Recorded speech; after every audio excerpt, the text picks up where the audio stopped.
So every spray tan artist is going to reach the point where they realize how much technique matters. You can have the best spray tan solution, you could pay for the most expensive equipment, but unless your technique isn't dialed in, you're never gonna have consistency when it comes to your spray tans. And you wanna be known for a very specific, flawless application. So let's go. Today I'm gonna tell you the 5 techniques every spray tan artist has to master. Welcome to Impressive Glow. My name is Gina. I'm the owner and educator of Impressive Glow Spray Tan and Teeth Whitening Training, where my ultimate mission is to help women, moms, single moms, learn how to start a side hustle as either a spray tan or teeth whitening technician and to build some financial independence in that process. So before we get started, I want you to drop in the comments how long you've been spray tanning, whether you're thinking about starting spray tanning. And if you are a spray tan artist, please leave your Instagram handle. I would love to follow you. All right, so first thing first is your gun setting. This is usually the first mistake I see because some trainers don't explain how important this is. Now, I want you to know every spray tan gun is going to be a little bit different. I know Fuji, who I've never used, so I can't speak a whole lot about them. I think they have actual dials with like numbers and all this, but I use Apollo Mini Mist guns. Norvell has their own brand of this, but it's just a plastic Apollo Mini Mist gun. And the setting on this is a little difficult, which Apollo, I'd wish you get it together and actually have settings on this so it's a little easier for spray tan artists. But however, I have a very low setting on my gun. Like, that's all the pull I have. So there's about 3 to 4 threads that you can see with this gun and how much I have it set at. Now with the Apollo Mini Mist guns, again, I can't speak for other machines because I haven't used any. These are my tried and true. But the whole idea behind your gun setting is how wide you want your spray to come out. And if you're spraying vertically, the setting on that gun, whether it's open more or it's closed, is going to be how wide that setting is. Now, preference, and what I think the best technique is to have that as narrow as possible to still get about a 4-inch spray coming out of that gun. Here is why we want our guns to be set a little bit lower. You are going to have way more control of where this spray is going to be going on your client's skin. You're going to have a lot less overspray, having not to clean so much, but also since you're not having that overspray, you're not wasting a whole bunch of solution. And I don't know about you, but spray tan solution is not getting any cheaper. So we want to keep that spray nice and narrow. Let me actually show you what that looks like. All right, so I hope you can hear me with my microphone on and my gun going at the same time. But I wanted to show you literally how much is going to come out of this gun.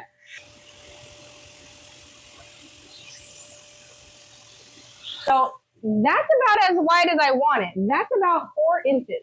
Now, just for reference really quick also, I do 1 complete saturated coat with all the positions, and then I come back in with a pickup coat of where I think solution needs to be added a little bit more. It still only takes me about, from beginning to end, I can get a spray tan done in about 7 minutes. So having it set this low is not going to make you take longer. It's not going to cause you to have to use more solution. It just does all the things we've already talked about.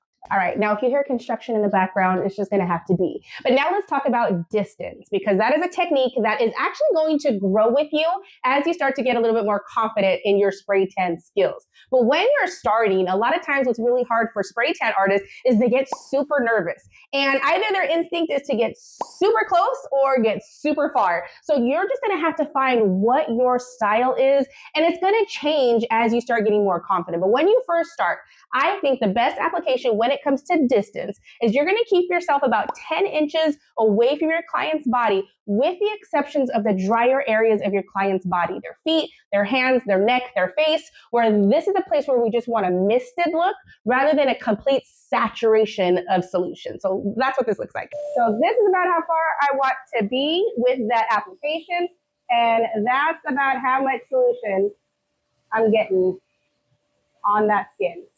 Now, the best way to practice all of these different techniques is to get you some craft paper, put it in your garage, put it in your spray tan tent, and just keep practicing. Now, the third application tip can kind of go hand in hand with distance, but it's speed. So you have to make sure that you are keeping your speed consistent the entire time, because if you slow down, if you go a little bit faster in certain areas, you're going to see it on your client's skin. So again, grab some craft paper, practice your distance and your speed, and make sure that you're keeping all of that consistent all the way around your client's body, knowing that there's certain areas of the body that are going to be coming out a little bit more versus other areas of the body. So keeping like that imaginary kind of sexy little speed and dance along their skin is going to be something that's so important. So when it comes to speed, I just want you to make sure that you're getting saturation, that you can actually see the solution, that you're not causing any type of beading coming down your clients, but that you're keeping it consistent the entire time that you're doing the spray tan. We got distance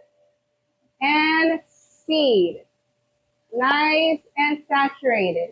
If you go too slow in certain areas, you're going to see that. If you go too fast, you're going to see that also. So you may have oversaturation when it comes to slowing down versus almost non-existent saturation if you go too fast. All right, number 4 is angles. The angle of your gun is so important. You have to really understand how solution is going to work in your gun when you start tilting it all over the place. If you've ever trained with me, then you know that I always have a saying that's called commit to the spray. Just meaning that when you're spray tanning, I want your I want your wrist to be locked, because I don't want your gun tilting, and I want you to lead with your elbow, meaning that your wrist should never come below your elbow. When you stay in this kind of position, you have full control, and it's like a full body workout when you're spray tanning. So you have to make sure that your gun is always nice and even. Do not bring your wrist below your elbow. Lock that up, because even when you're coming down, you don't want that wrist to get lazy, because if you start tilting that gun, then you get all that solution to the front of your cup, and there's inconsistency with the air, and solution's gonna start spitting, and it's just a mess for everybody. Now, talking about angles, there is an exception when you're spray tanning arms, which I give in my spray tan training program. If you wanna learn how to spray tan arms very, very well, check out my spray tan training program. Okay, so finally, the very 5th technique you have to master is feathering. There's a feather technique that you have to use as a spray tan artist. Have you seen, like in spray tan forums or even in pictures, where that spray comes right down to the wrist and you can see a significant difference, or you can see the lining of the creases in a wrist or an ankle? You have to make sure that if you want flawless, airbrush looking spray tans, you are feathering at the end of all of your vertical lines. And so when you get about an inch before all of those sections, an inch before the wrist, an inch before the ankle, you have to feather your gun. I'm going to show you how to feather it. Okay, so excuse my drawing, but let's say, for example, this is your client's calf. That's just the calf muscle. So she's got her back facing towards you, and you want to feather at the bottom of her ankle, so that way we can make sure we don't have any blood lines at the ankle, so that we also don't have any type of cakiness in that heel. So about an inch before that heel, we are going to feather our spray out just a little bit. I'm going to come down the back of her calf with the same distance and speed, and I feather my gun just a little bit, so that way I don't have that distinct line. And then now I'm going to take my blending brush and I'm going to blend all that out. All right, now I hope that helped. Let's do a recap of all of the 5 techniques that every spray tan artist has to master. Number 1, control that gun setting. Number 2, distance. Make sure you know how close you need to be to your client's skin. Speed has to be consistent around the entire spray tan. Number 4 is the angles. Make sure you're keeping that gun nice and level. Make sure that you're coming down and you're committing to that spray. And number 5 is the airbrush feathering technique to make your spray tans look absolutely beautiful, that girls will refer you in your local community to give the best spray tans possible. Don't forget, if you need more help with spray tanning, technique, the science, I have so many training programs. I have a full extended program that you can do online, on Zoom, or in person here in the Charleston area. I have Spray Tan Solution 101 course that is all about the science of spray tanning. I even have some mini courses on my website. So if you need any help with your spray tan business or getting started as a spray tan artist, make sure you check me out at PressAndGlow.com. See you guys in the next one.